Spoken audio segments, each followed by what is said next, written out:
आज मैं बहुत ही इम्पॉर्टेंट टॉपिक के ऊपर बात करने वाली हूँ कि मैथ्स में मैक्सिमम स्कोर कैसे करें, मींस 100 ऑन 100 कैसे स्कोर करें मैथ्स में।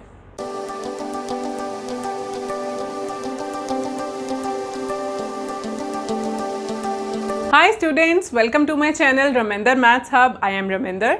आज मैं अपनी लाइफ का एक छोटा सा इवेंट आपके साथ डिस्कस करने वाली हूँ जिसने मेरी लाइफ को चेंज किया। जब मैं क्लास 1 में थी तो मेरे एक टीचर ने क्लास के बहुत सारे बच्चों के माथे पर ब्लैक मार्कर से 0 मार्क कर दिया था। उन बच्चों के मैथ्स के किसी छोटे से क्लास टेस्ट में 0 स्कोर आए थे।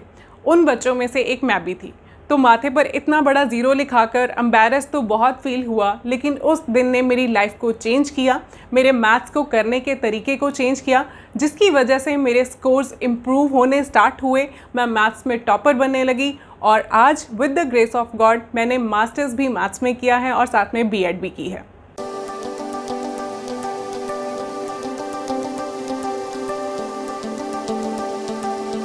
तो अपने इस एक्सपीरियंस से मैं आपको वो 5 टिप्स बताऊंगी जिनको मैंने भी फॉलो किया और जो आपके लिए भी बहुत हेल्पफुल होंगे मैथ्स में मैक्सिमम स्कोर करने के लिए। सो वीडियो को एंड तक देखिए ताकि आपको हर एक टिप का पता चले और आप भी बन सके मैथ्स के टॉपर।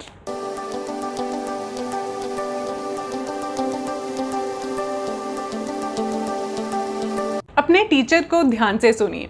जिस भी टीचर को आप फॉलो कर रहे हैं उसकी हर एक बात को ध्यान से सुनने की कोशिश करिए।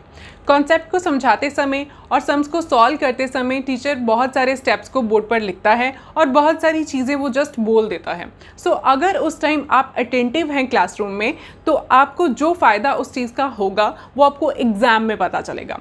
कैसे? एग्जाम में कई बार ऐसे होता है कि टीचर के द्वारा लिखा हुआ बोर्ड पर कोई कॉर्नर वाला पार्ट भी आपके दिमाग में आ जाए तो आपका कोई अटका हुआ सम भी सॉल्व हो सकता है। So be active while attending your class.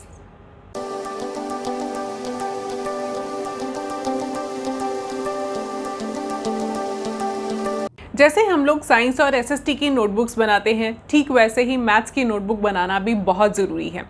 एक फेयर नोटबुक ज़रूर बनाइए जिसमें मैथ्स के क्वेश्चंस को नाइस वे में सॉल्व किया हो। इससे आपको 2 फ़ायदे होंगे। एक तो ये कि आपने उस क्वेश्चन को खुद किया तो आपको उसकी अंडरस्टैंडिंग है या फिर हो जाएगी उसको करते करते।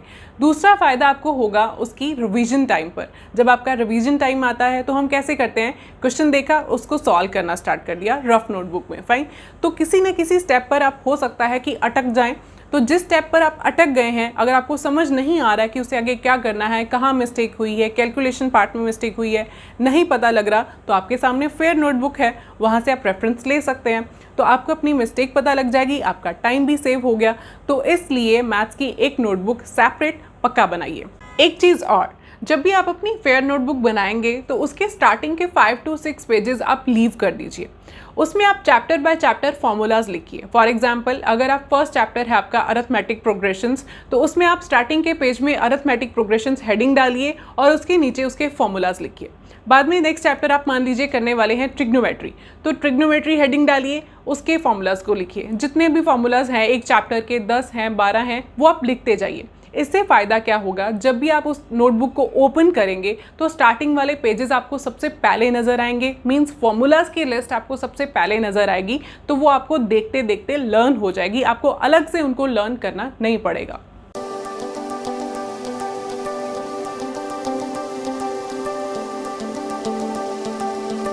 Practice, practice and practice. Maths needs a lot of practice. Maths ही एक ऐसा सब्जेक्ट है जिसमें क्रैमिंग तो बिल्कुल नहीं है और प्रैक्टिस से ही काम चलता है, फाइन। सो प्रैक्टिस जहाँ से मर्जी करिए। रेफरेंस बुक्स हैं आपके पास, एनसीईआरटीज़ आपके पास हैं, गूगल आपके पास है, वहाँ से आप असाइनमेंट्स को डाउनलोड करो, जितनी मर्जी चाहे प्रैक्टिस करते जाओ। सो प्रैक्टिस करने से आपका कॉन्सेप्ट क्लियर होता जाएगा, आप मैथ्स में उतने ही एक्सपर्ट बनते जाओगे।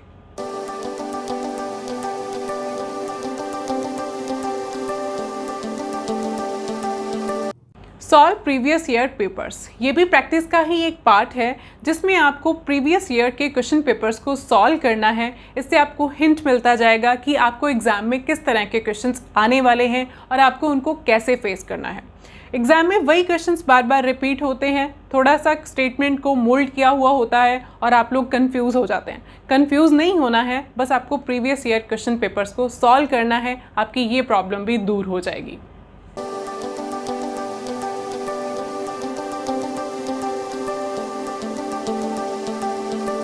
अपने हर टेस्ट को फेस कीजिए, चाहे वो 10 मार्क्स का टेस्ट है, चाहे वो 100 मार्क्स का पेपर है, उसमें बैठिए ज़रूर। हर टेस्ट की इवैल्यूएशन में आपको अपनी मिस्टेक्स का पता चलेगा और नेक्स्ट टाइम से आप उसको इम्प्रूव करने की कोशिश करेंगे और आपके स्कोर्स का ग्राफ डेफिनेटली ऊपर जाएगा। Thank you so much students. अगर आपको मेरी ये वीडियो पसंद आई है तो प्लीज़ मेरे चैनल को सब्सक्राइब करिए और बेल आइकन को प्रेस करना मत भूलिए, सो दैट आपको मेरी वीडियोस टाइम पर मिलती रहें। Thank you so much again.